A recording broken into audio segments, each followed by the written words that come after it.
After his death, Charlemagne's empire does not last, and the reason for that is partly because of the tradition in tribal culture of splitting the land among the offspring, and it did come down to Charlemagne's three grandsons getting chunks of the empire. You can't split a landmass like that into three pieces and expect the empire to remain strong, particularly, and this is the real reason, particularly during a period of the Viking raids. The Vikings are going to essentially control Western Europe from the 9th through the 11th centuries. It's going to be an amazing period of 250 years of bloodshed, of discovery on the parts of the Vikings, and also of colonization. It will be filled with epic battles and heroism and incredibly bloody deeds. The Vikings will come. They will sometimes trade, sometimes conquer, sometimes pillage. It becomes a pattern of conquest. When the Vikings arrive, if they cannot take it with them, they burn it. The Vikings did love a good fire. You might be wondering, why would they do that? And the answer is, as the Vikings, having pillaged a site, are in retreat, about ready to leave and get on the ship and shove off, the smoke and the fire itself will distract people so that it will be very difficult to go in pursuit of the Vikings. During this period, the religion of the Vikings was not a particularly comforting one. There was never a promise of salvation. The religion itself, however, did seem very fitting for people who came from an environment that was harsh. It was difficult to survive in. It was cold. It was dark. It is particularly the region of Norway, Sweden, and Denmark, located right in here, that is the origin for the Vikings. In my map that's on the lower right, you can also see all those lines. They represent primary Viking raids that occurred in this period. The photograph in the center of my slide is a view of Viking territory. It was watery, but it was also cold, and it was difficult as a place to survive in. And as I was saying, the Viking religion did not provide a strong sense of comfort for this. The best that I could say is, if you die on the battlefield, and what happens to you in the Viking religion does depend upon the way in which you die. If you died fighting valiantly, then you could go to Valhalla, which was the home of the gods, the hall essentially of the gods, and you could banquet there on meat and pork until the day the gods themselves had to go into battle at the end of the world, in which case you would be fighting side by side with the gods. When the Vikings do embrace Christianity, I expect that you realize this is going to be something of a tough sell. It's going to be a real mingling and mixing of two religions, making it sometimes difficult to say exactly how Christian the early Vikings will become. Just as an example, the Vikings did believe that priests were bad luck. So if they had a priest aboard a ship and they were sailing with the priest and a storm came up, well, I think you figured it out. Loop, there goes the priest overboard. We've got to get rid of the bad luck. So it did take the Vikings a while to truly become Christianized. This is 11-4A in our textbook, and it is a sample of Viking art. It's an animal head. It comes from a ship burial. We're going to see the ship shortly. The point I would like to make overall is that this is an example of a more vigorous approach to migrations art. When we see Viking art, we can usually tell it apart because it has a fierceness to it, an energy, a kind of tauntness, and that would be true for this feline-like creature, which is snarling. It reminds me of a cat that is stalking its prey with its eyes bulging and its mouth open. Its nostrils are flared. It is filled with excitement and the predatory moment of attack. It is a vigorous animal. It's an energetic animal. And in keeping with interlace of the design of this period, every inch of the surface is filled We do have interlace around the lower portion of the head of our beastie. We also have a snarling mouth. Originally, this is made out of wood. Originally, the teeth would have projected and we could have seen them, so that it would have been an incredibly intimidating creature. The snout is also covered, and if you go up here, you're going to find a checkerboard pattern. The ears originally a little bit broken and worn, but originally they were pulled back. And if any of you have watched a house cat stalk something, you may have observed this. This is very much the predatory nature of a feline that we are looking at. But overall, I would like to suggest it is very Viking in its aggressiveness and in its energy. A little bit of a closer look, and its intimidating kind of qualities that would have been very typical of this warrior period.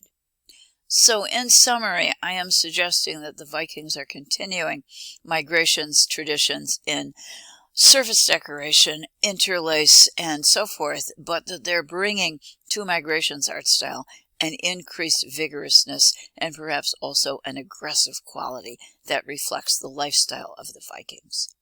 As you can guess, much of the archaeological remains from the Vikings does indeed deal with warfare. That would be true for the helmet that is located on the right of the screen. This helmet also would have had rich surface decoration, held in place by lesser materials, lesser metal right here. There would have been in these empty spaces now precious metals, either gold, either silver, but something that glistened and gleamed and had value to it.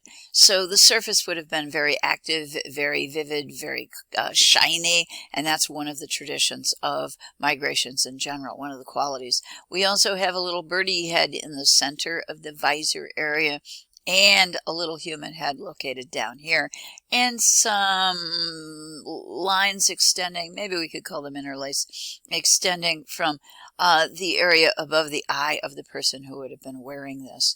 The object on our left, just to give you an additional flavor of the Vikings, is a warrior in battle, fighting a kind of monstrous dragon. The carving, which is a wooden creation, contains interlace. The entire surface is filled, but it's active, tending perhaps to tell a story, but every inch of the surface is curling with movement and Viking power that we would expect from our impressive seafaring friends. This is one of my favorite pieces from the Vikings. It is a drinking horn, and it certainly would have been used back in the day for purposes of taking in a brew. It is also Viking in terms of its energy, its tauntness, and its fierceness, or its ferociousness or aggressiveness. The end of the Viking horn terminates in the head of a critter.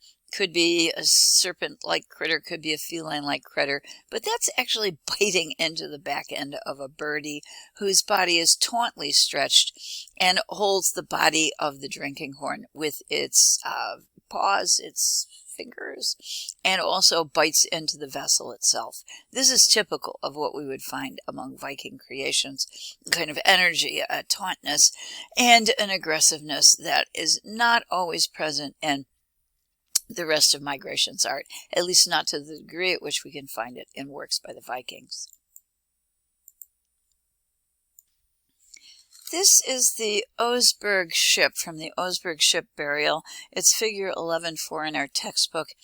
And although this was a burial item, and it was designed not for the open seas, but to be used only in the fjords, we are going to look at it as a sample of the very great Viking longships, which were important in the ability of the Vikings to raid Europe. It is the ship that made the Viking Age. In this period, the Vikings were capable of creating and redesigning their ships beyond anything that anyone else in Europe had. They designed ships to be long and low and light and fast, and they designed these ships for the purpose of hit and run raids. When the Vikings sailed, there could have been up to 350 ships sailing together, each of those ships carrying 40 to 60 men. What I'm saying is that it would have been really easy for them to overpower a monastery or a small village without any difficulty, because we have a small group of Vikings forming a core of a Viking army, a military unit.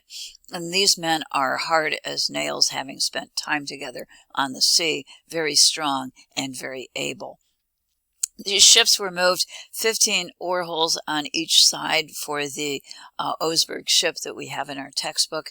And the Vikings, if they had good weather, could move 200 miles a day on the sea. So we're talking about top-of-the-line sailors. This particular ship, which is a ship, we think it might be a royal yacht, actually, that was designed for inland use, not for the open waters, is nevertheless beautiful and gives us a little bit of a sense of what these ships look like. They quite literally were turned into sailing animals or sailing beasts.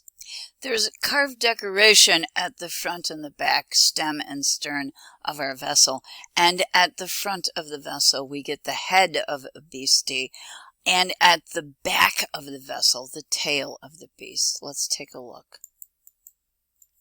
A little bit closer detail.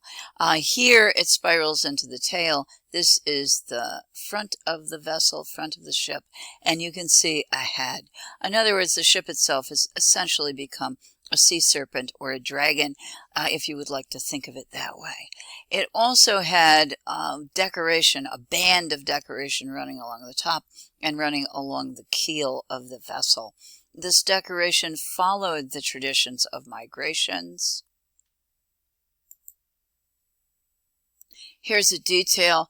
We have what I think we could count as animal interlace, but I'd also like you to see, and maybe you can do it best over here, that our animals are stretched even more tightly, and they tend to often be biting into something, kind of gripping beasts, or beasts that become intertwined on other animals or sometimes on their own body. There's a tauntness, there's an energy, there's an aggression, a fierceness perhaps, and an inner energy that is very typical of Viking creation. The Vikings really did control Europe for a long period of time. The earliest date that I have for a raid is 795, when they raided Ireland. I'd also like you to know that they found Dublin. So they're not just raiders, they're also colonizers. And those of you who count yourselves as Irish, well, yes, probably, but also you might want to think of having some Viking blood as well. The Vikings are going to continue hitting and raiding Europe in the 845 and again in the 880s. They are going to take Paris. Did you hear me? Paris! That is an inland city. What the Vikings were capable of doing is going into any river that is open from the Atlantic. Their boats were very shallow draft vessels so that they could get anywhere and they could move inland, often on these rivers, faster than European men on horses. And if they needed to stop because the water ended, what they could do with these vessels, given that the crew was strong, was flip the vessel over, get underneath it, walk with it until you hit another river and you could continue on your way. The Vikings were able to take the city of Paris, as I said, the second time. What they did was simply besiege it and say, okay, we're going to take your city and steal all your stuff, or you can pay us money and we'll go away. We will essentially protect your city. So the Vikings began to take protection money to